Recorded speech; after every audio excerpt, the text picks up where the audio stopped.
If you're an e-commerce brand in Australia, what I'm going to be taking you through today is the difference between benefit versus brand advertising, especially when it comes to fashion retailers in Australia, and not understanding what messaging to go with when they're launching their meta ads.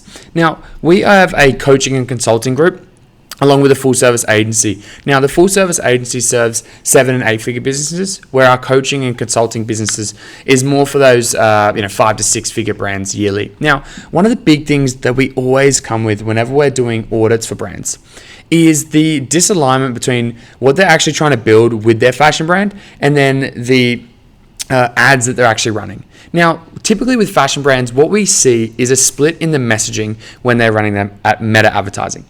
The first one is typically benefits. Now, I've got an example here of True Classic.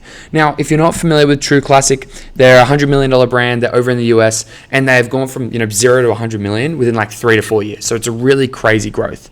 Now, they sell clothing, fashion, t-shirts for men, along with jeans and so on.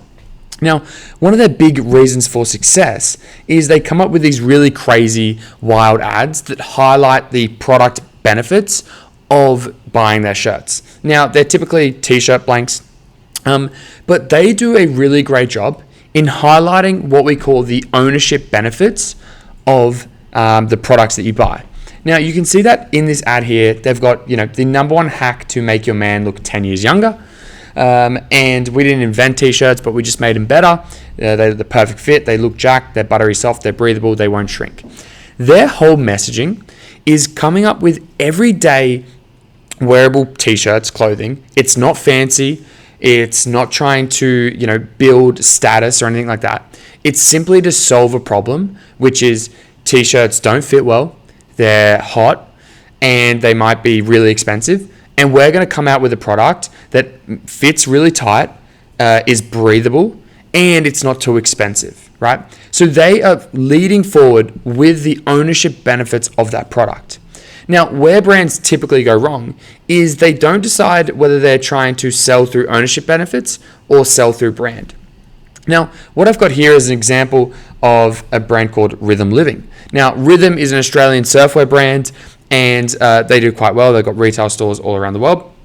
But what they do in their advertising is more selling through the brand. And what I say the differentiation is between whether you sell through ownership benefits or you sell through brand is in fashion, it's not cool to say that, hey, if you wear our products, you will be seen as cool. Because immediately once you do that, you lower your status, right? So brand selling is all through one, status, and how you can associate who your customer is with who they would like to be, and how by wearing your products, they will be associated with whichever group they're trying to be, and therefore typically raise their status by wearing that. You see this through Gucci, Louis Vuitton, and so on, right?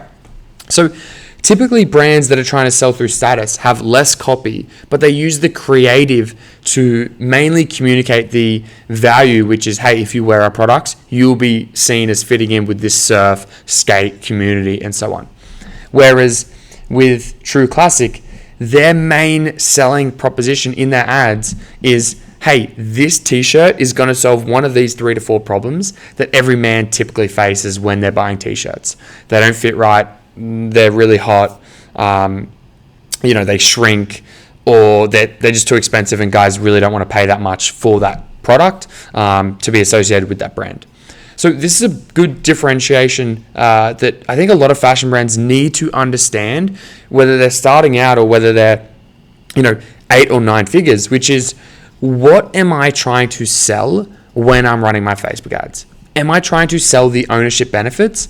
If so, I can probably get a little bit crazier with my advertising, with my copy, with my creative, and so on. Or if I'm trying to sell by my brand, which is more important than ever now with Temu and these tariffs and things like that. Am I selling through my brand? How am I going to do that? Typically, if you do that, you are more restricted to your brand and how you want to be seen. But the main 2 ways that you sell through brand is by status and aligning through your creative who the ideal customer is and what does their dream lifestyle look like, and through association of how by wearing that product you will be associated with this community, with this group, and therefore raise your status. So I just thought I'd film a quick video because I was taking a few brands through, both smaller brands but also some quite larger brands, about the difference on these two, and how you can potentially blend these together, but also make sure you're sticking to the core of what your fashion business is. And typically we see women's brands mainly stick to option number 2, which is selling through brand, as opposed to selling through the benefits of their product. People don't typically care if your product is made with this material or X, Y, and Z. They care about how it will raise their status in society, and I think that's a big important message for fashion brands when they're starting out, or even when they're bigger, if they lose sight of that. If you have any questions on this, or you want to have us audit your account to see whether you're aligning with these two, all you have to do is click the button below, schedule in a time. We can book through a 60-day growth and game plan where we can audit your accounts and give you a roadmap on scaling in 2025.